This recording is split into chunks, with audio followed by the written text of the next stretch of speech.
सुप्रभात श्रोता बंधु आज प्रसंग व्यक्तिगत प्रार्थना रे अभ्यास रखंतु आमेन।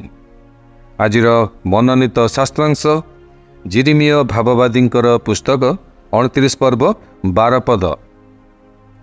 पुणी तुम्हे माने आंभ को आह्वान करिब ओ जाई आंभ निकटरे प्रार्थना करिब तहिरे आंभे तुम्हमानंक कथारे मनोजोग करिबा आमेन। हालेलुया। मोर प्रिय श्रोता बंधु, प्रभु आम मानकु प्रार्थना करने आह्वान करती कारण से उत्तर देवा पाई योजना करियछंती। Praise the Lord. सेथिपाई से उपरोक्त वाक्य रे उल्लेख करियछंती।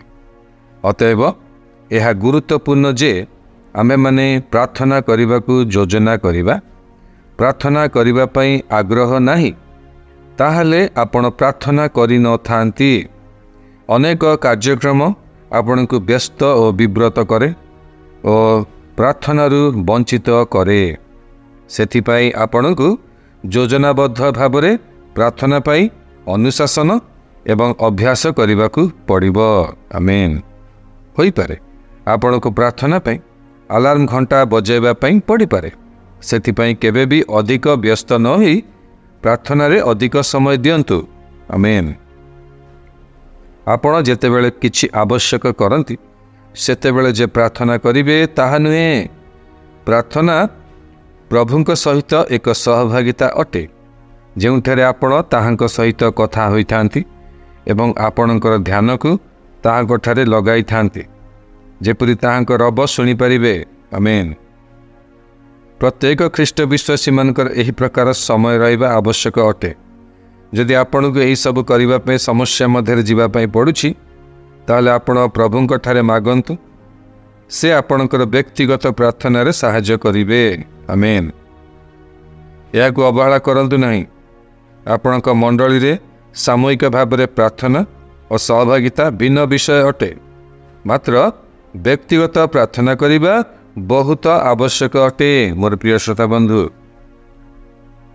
केही हुए तो कही पारंती जे मु सप्ताह रे प्रतिदिन प्रार्थना न करी केवल गोटे दिन प्रार्थना करिबी। ना मोर प्रिय श्रोता बंधु, ताहा यथेष्ट नुहे। प्रतिदिन निमंते एक प्रार्थनार सूची तैयारी करंतु कारण यह प्रतिदिन आपणक पई एक आत्मिक वातावरण सृष्टि करिवो आमेन। आपण यह भाभी पारंती जे मु केते दिन प्रार्थना करिबी। आपण को यह जानिबा को पड़िबो जे यह आपण एवं ईश्वरक मध्य रे एक संपर्क अटे आमेन। जदि आपण भाबुछंती जे आपण अधिक समय प्रार्थना करूनाहंती ताहले चेष्टा करंतु अधिक समय प्रार्थना रे समय काटिबा निमंते आमेन। यह सत्य जे जेते अधिक समय आपण प्रार्थना करिवे सेते अधिक आत्मिक आशीर्वाद प्राप्त हेबे आमेन। कारण ईश्वरक सहित कथा हेबा द्वारा आपणक आत्मा अधिक आत्मिक उन्नति लाभ करि परिबो आमेन। केवल ताहा नुहे, यह आपणक पवित्र आत्मा रे शिक्षित करिबा संगे संगे आपणक आत्मा को आलोकित करिबो और मार्गदर्शन करिबो आमेन। हालेलुया। ईश्वर आपणक आज वाक्य द्वारा विशेष भाव में आशीर्वाद करंतु। आसंतु प्रार्थनार समय मध्य को जीवा, प्रार्थना करिबा। मो पछे पछे आपण यही प्रार्थना करंतु। प्रिय पिता, प्रार्थना जरिया रे आपणक सहित लगातार सहभागिता पाइथिबारु धन्यवाद दिए। मु प्रार्थना रे अनुशासित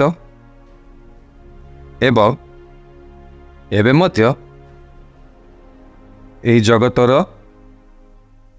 लोक मानकर परित्राण निमंते प्रार्थना करुअछि। जेपरि सेमानकर हृदय ख्रीष्टंकर सुसमाचार प्रति उन्मुक्त हेब एवं ताहाकु ग्रहण करी सेमाने उद्धार पाइबे। आउ मध्य मु ख्रीष्ट विश्वासी मानक पाई प्रार्थना करे जो माने शारीरिक भावे असुस्थ